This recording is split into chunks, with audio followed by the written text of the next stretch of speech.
Quelimane is a coastal city and is the fourth biggest city in Mozambique, and it's got 400,000 inhabitants. Because we're a coastal city, we suffer the double effect of flooding, be it flooding from the sea, which creates saltwater intrusion and with all subsequent consequences, but also we suffer from the flooding from the rainfall. Actually, sometimes both phenomena happen at the same time, putting enormous pressure to the local authorities. So we developed a range of activities, projects and programs with different stakeholders. We created environmental clubs in schools so that we train the youngsters to understand, first of all, the environment where they live, but then to understand how to survive, or how to make our city more resilient. Because of the vulnerability of our city, we realized that we didn't have both the human resource capability, neither the financial. So we managed to partner with international organizations, for example, with USAID, where we came up with a project to replant mangroves. Mangroves are the first line of defense to our city. Without mangroves, probably our city would have disappeared a long time ago. But because people are poor, so they cut the mangroves either to build their own houses or they cut the mangroves for cooking. So what we are doing is to teach them, first of all, to raise awareness about the importance of the mangroves.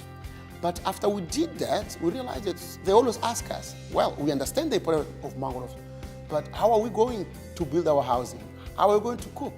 So what we did also, again, was to partner with other institutions, for example, with UN Habitat, to bring techniques so that they could learn alternative ways of building their houses without cutting the mangroves.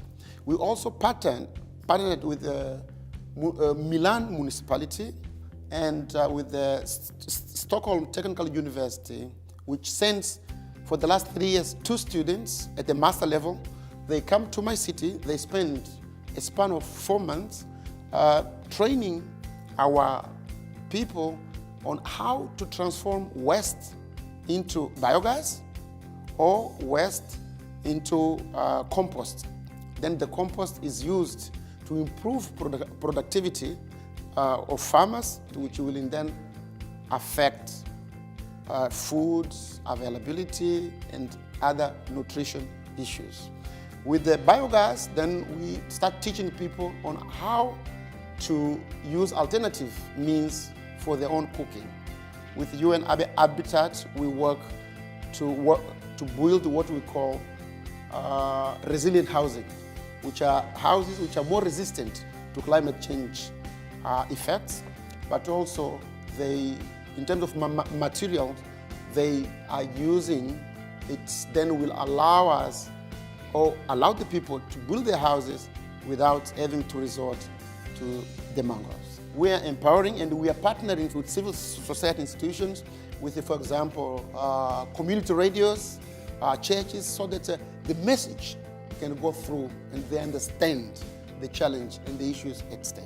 We are also training our own engineers and technicians so that in their planning process, they include and issues of resilience are embedded, like the way they use to launch tenders. They need to include their issues with resilience. The way we build schools, we need to take into account the effects of climate change. So then we are also working with for example, technical schools and the universities, so that the issue of climate change, the issue of resilience is embedded in their curriculum and in their day-to-day activities.